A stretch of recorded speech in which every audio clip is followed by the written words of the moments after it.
ഒരു പരിപാടി നടക്കണില്ല ടാശനെ. ശരിയായിക്കോടാ. ഞാൻ പറയുമ്പോഴേ നിങ്ങൾ ഈ സ്ഥലം എടുത്തോളി, നിങ്ങൾക്ക് നഷ്ടം വരില്ല. സൂപ്പർ സ്ഥലമാണ്. വരി. പിന്നെ ആ ഇരിക്കുന്ന ടീമിനെ കണ്ടാൽ അവരാണ് ഈ ഭാഗത്തുള്ള പ്രധാന സ്ഥല കച്ചവടക്കാർ. ഒരാളൊരു മുതൽ വാങ്ങിക്കാനും സമ്മതിക്കൂല, വിൽക്കാനും സമ്മതിക്കൂല.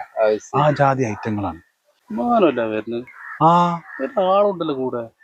ഈ സംഗതി പറഞ്ഞു കഴിഞ്ഞാൽ ഈ കച്ചവടം തന്നെ നടക്കൂല. അതുകൊണ്ടേ ഞാൻ ജിന്റെ അമ്മായിന്റെ മോനാന്ന് പറയും. ആയിക്കോട്ടെ, ഒന്ന് സപ്പോർട്ട് ചെയ്യണ്ടേ? ഓക്കെ. മനു, എന്താണ് മെയിൻ ചെയ്യാൻ പോണ്? കൂടെ ഒരാളുണ്ടല്ലോ. ഞാൻ പെട്ടെന്ന് നിങ്ങളെ കണ്ടില്ല. ഇത് എന്റെ അമ്മായിന്റെ മോനാണ്. അമ്മായിന്റെ മോനാ? ശരിക്കും അമ്മായിന്റെ മോനെ തന്നെയാണ്. എല്ലാം ഞങ്ങൾ പറമ്പ് വെക്കാൻ പോകുന്നല്ല. ഇവനക്ക് ചെറിയൊരു പ്രശ്നമുണ്ട്, അതിന്റെ ആണ്. ഒന്നും വിചാരിക്കണ്ടട്ടാ, നടക്കണ്ട.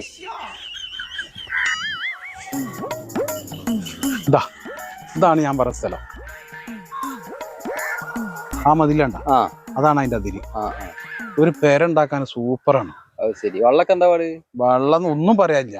ഈ പ്രദേശത്തിന് ഇത്രയും നല്ല തെളിയുള്ള വെള്ളമില്ല. ശരി, കണ്ടിട്ട് കുഴപ്പമൊന്നുമില്ല. നിങ്ങൾ ധൈര്യമായിട്ട് എടുത്തോളി. കൊറേ കാടും പൊന്തൊക്കെ ഉണ്ടല്ലോ. ആദ്യം നമുക്ക് അളക്കുമ്പോ ക്ലിയർ ചെയ്യാ. ഇതാരതാണ് സ്ഥലം? ഇത് കൊടുക്കാനുള്ളതാണോ? ഇതിപ്പോ ആരതാന്ന് വലിയൊരു പിടുത്തല്ല. അത് കിട്ടുകയാണെങ്കിൽ നല്ലതായിരുന്നു. ഇപ്പൊ ആരതാണ്? അതാരതാന്ന് ഞങ്ങള് പറഞ്ഞാ മതിയാ. അനക്കറിയ നമ്മള് പറഞ്ഞുതരാ. വേണ്ട. എന്തേ? ശരി എന്നാ, ഇനിയിപ്പോ ഇവിടെ വന്നിട്ട് വലിയ കാര്യമൊന്നുമില്ലല്ലോ.